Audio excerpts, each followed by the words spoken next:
Good morning, Anthony Raposa, Operations with California Team 6. This is your morning update of the Grasshopper fire for August 7th.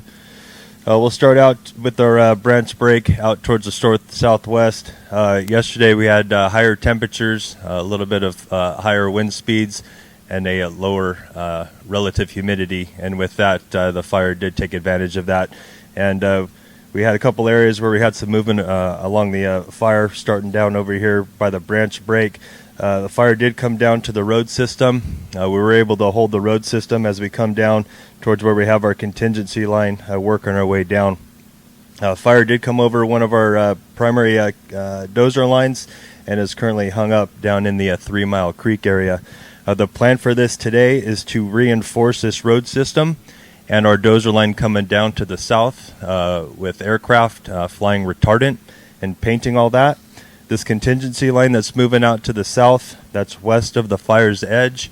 We've been working heavy equipment in there, masticators, feller bunchers, dozers. All of that line is plumbed with hose and pumping platforms in preparation of fire coming down to to that dozer line and essentially holding everything out to the east. As we come around to the bottom along the 10 and the 11 road system, working all the way out to the east, out towards Badger Creek, all of that containment line continues to hold. We continue to look for opportunities to identify contingency lines to the south of that. Working out towards Badger Creek and then up across the 27 road, back up to the northeast shoulder of the fire. Crews continue to work around the slop that we had and the spot fire.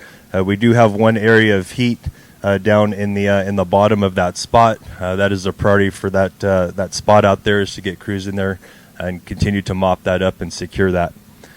As we come around the top and we start working our way back out towards the west along the 20 road, the firing operation that we did to bring the fire's edge up to the 20 road continues to hold up there. We continue to mop up and secure that fire's edge.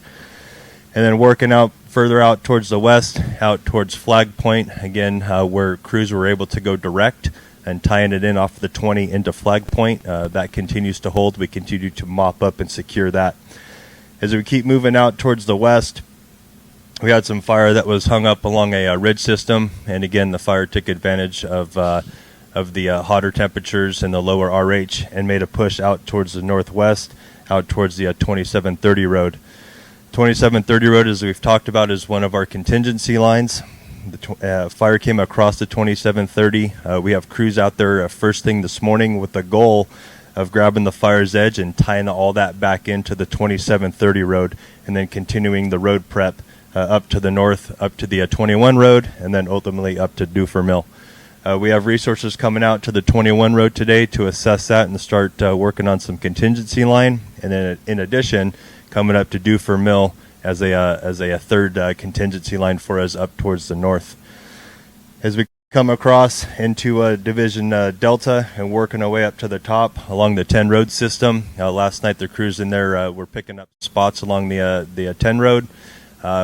50, 75 spots. We do have one slop that came over. They're going out to assess the viability of that and get in there and see if we can tie all that back into the fire's edge.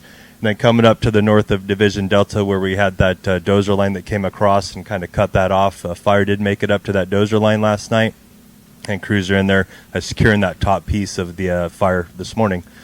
As we come back around along the 35 corridor, the fire continues to back into the 35, good understory burn, and kind of bringing that back up into the 35 and then working our way all the way down. Crews are on the 35 today, assessing the fire activity, and then also looking for spots and tactically patrolling on the west side of the 35 road. And then overall across the entire incident with our contingency group, we continue to identify, scout, and employ folks on building the contingency lines around the entire incident.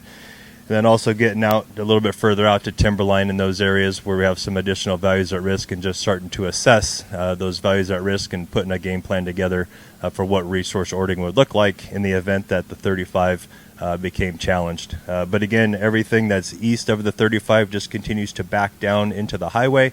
We're not having any issues with spots or anything coming over the highway.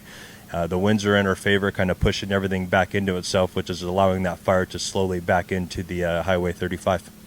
And that will conclude your update for this morning.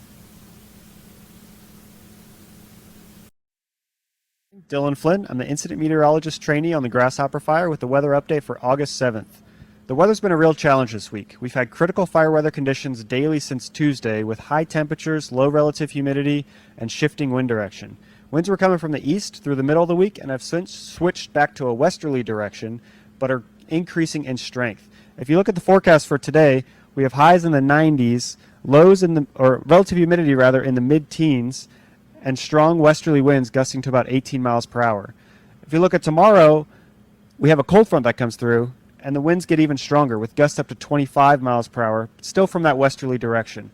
I've issued a red flag warning for the fire, which is in effect from 3 p.m. this afternoon through the day Saturday and into Saturday night. There is some good news on the forecast, however. If you look beyond Saturday, after the cold front passes, we see a lot more red next week as the temperatures start to come down and the humidity starts to come up, particularly at night. The humidity recoveries will start to improve through the week. So we're more elevated conditions rather than critical. One thing I wanted to point out as we zoom in here is there's been a lot of concern on this Highway 35 corridor and how close the fire is getting. One good news from a fire weather forecast point of view is the humidity overnight has been really getting very high there. We put a weather sensor in the valley and we're noticing humidity recoveries to 90-95%. And if you compare that to our weather sensor on the ridge up here, it's only getting to about 20% at night. So big difference between higher elevations on the ridge top and what that's doing to the fire and lower elevations in the valley. Everywhere is getting hot and dry during the day, but at night, this high humidity is helping keep Highway 35 as a holding pattern with those high humidities. Finally, I ask of the public when we have a red flag warning in effect to just help us make sure no new fires start. So obey burn bans, don't park on dry grass. If you're towing something, make sure the chains aren't dragging, make sure any cigarette butts are fully extinguished. Anything you can do to help us keep the resources focused on the ongoing incidents would be a big help. Thank you.